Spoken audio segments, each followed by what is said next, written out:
وذكر فإن الذكرى تنفع المؤمنين.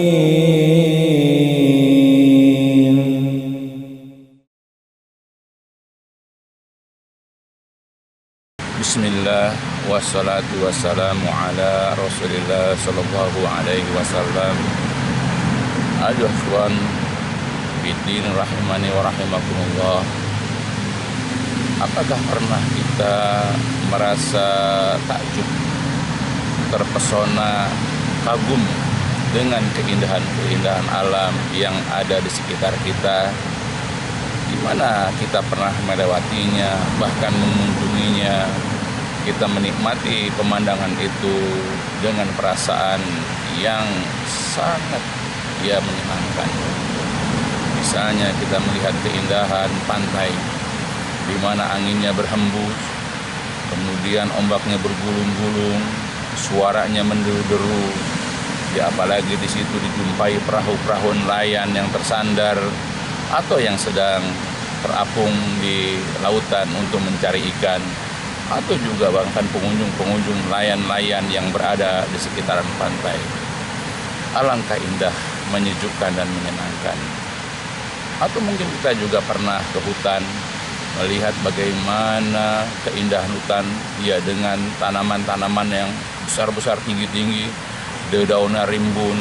Kita dengar suara burung-burung berkicau atau suara-suara hewan lain yang saling bersahutan.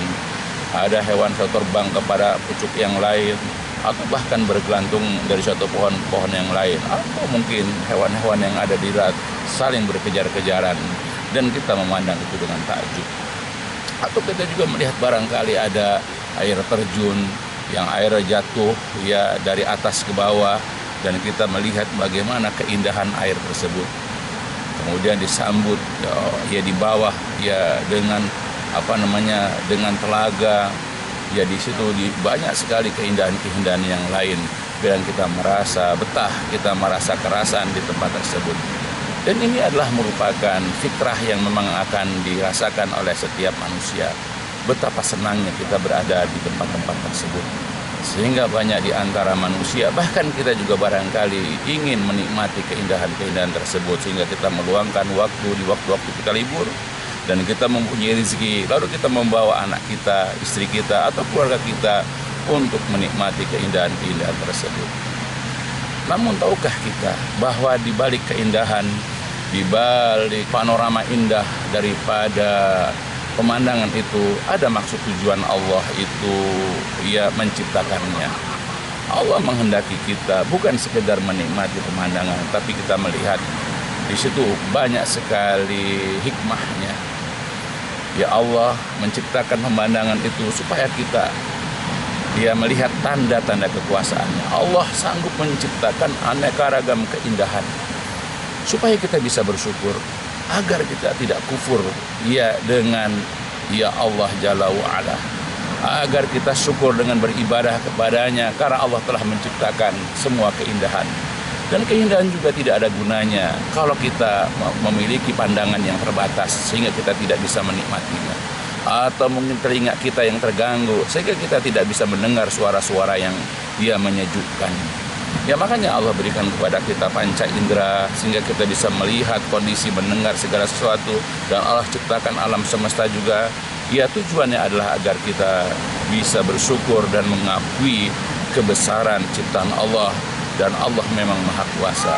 Di dalam Al-Quran, Allah Jalla wa'ala berfirman, a'udzubillahi minasyaitonirrajim, inna fi khalqis samawati wal ardi wa ikhtilafil laili wan nahar la ayatil liulil albab. Sesungguhnya pada penciptaan langit dan bumi, dan juga pergeseran yaitu malam dan siang, benar-benar terdapat ayat-ayat bagi orang-orang yang memiliki akal. Maka kalau kita punya akal, maka ingat, dalam penciptaan langit dan bumi, dalam pergeseran, perselisihan antara malam dan siang, itu ada tanda-tanda kekuasaan Allah.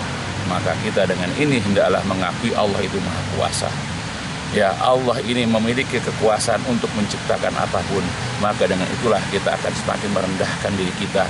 Kita akan semakin menghinakan diri kita, sehingga kita mau ketika diperintahkan untuk ruku dan sujud, tanpa keraguan, karena memang kita adalah makhluk yang rendah di sisi Allah. Apa yang menyebabkan kita ini dia itu menolak atau enggan untuk merendahkan diri kepada Allah? Karena Allah itu yang menciptakan segalanya untuk kita. Bersyukurlah dengan semua apa yang Allah berikan kepada kita, baik panca indera kita ataupun keindahan-keindahan yang kita lihat dan kita dengar dan kita rasakan. Maka sebab itu wahai saudara-saudaraku, mari tingkatkan rasa syukur kita kepada Allah. Mari semakin kita menunduk kepada keesaan dan kekuasaan Allah. Tidak akan ada orang yang bisa melebihi semuanya dari Allah, karena kita tetap akan jauh berada di bawah sisi Allah, karena kita adalah makhluk, kita adalah yang diciptakan, sedangkan Allah itulah yang menciptakan. Mudah-mudahan ini menjadi pembelajaran, dengan kita melihat keindahan alam menjadi pembelajaran buat kita, agar kita semakin merendahkan diri kita, agar kita semakin menghinakan dan menundukkan diri kita kepada Allah Jalla wa'ala. Mudah-mudahan berbeda. Insya Allah akan dilanjutkan pada kajian yang lain. Walhamdulillah, amin. Subhanakallahumma wa bihamdika, asyhadu an la ilaha illa anta, astaghfiruka wa atubu ilaik.